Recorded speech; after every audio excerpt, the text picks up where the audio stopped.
to make sure that the Veterans Counselling Service, which is for veterans and their families, continues to be expanded. Another important initiative. So, PM, thanks for your presence today. I know from the feedback at the round table it was greatly appreciated. And thank you also, Susan. And Susan, we might hand to you for a few remarks. Thank you, Dan. Thank you, Prime Minister, for your ongoing real commitment to mental health of all Australians. And thank you, Dan, for the opportunity to participate in your ex-service organisations roundtable.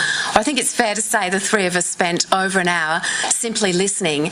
And for me, the really powerful messages that came from the families and the partners underscored the ongoing commitment of this government to those families, to the girlfriends, the wives, the husbands, those left at home from sometimes complex family arrangements, and the need for them to be able to access the supports over their lifetime. So I think we've got real work to do, but it was particularly important to hear what your department, Dan, is doing to effectively keep tabs on every veteran from the day that they join defence, so that when they depart, leave the field, they immediately don't feel they have to contact and ask for help, but sometime later down the track that help is there when they need it, and that keeping in touch is so important.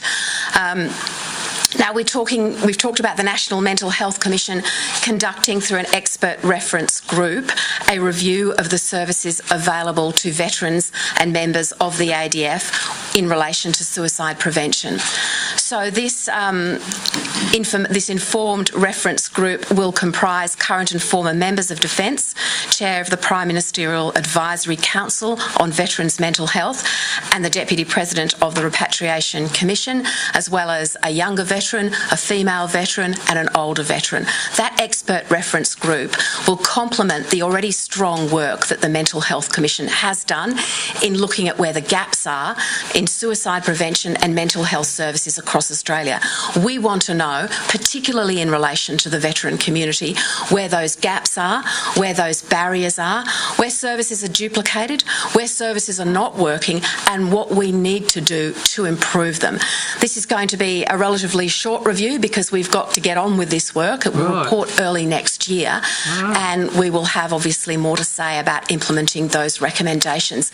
Dan also mentioned the work of Phoenix Australia, the government's commitment during the election of $6 million to the Centenary Institute, which is going to be part of the work of understanding best practice mental health, particularly for veterans who while no veteran should be defined by their mental ill health, nor should anyone for that matter, we certainly know that veterans, because of deployment, because of trauma, face particular challenges when it comes to post-traumatic stress. The work of the Centenary Institute will look at best practice, how we actually treat and enable those suffering to live better lives or indeed to be cured completely.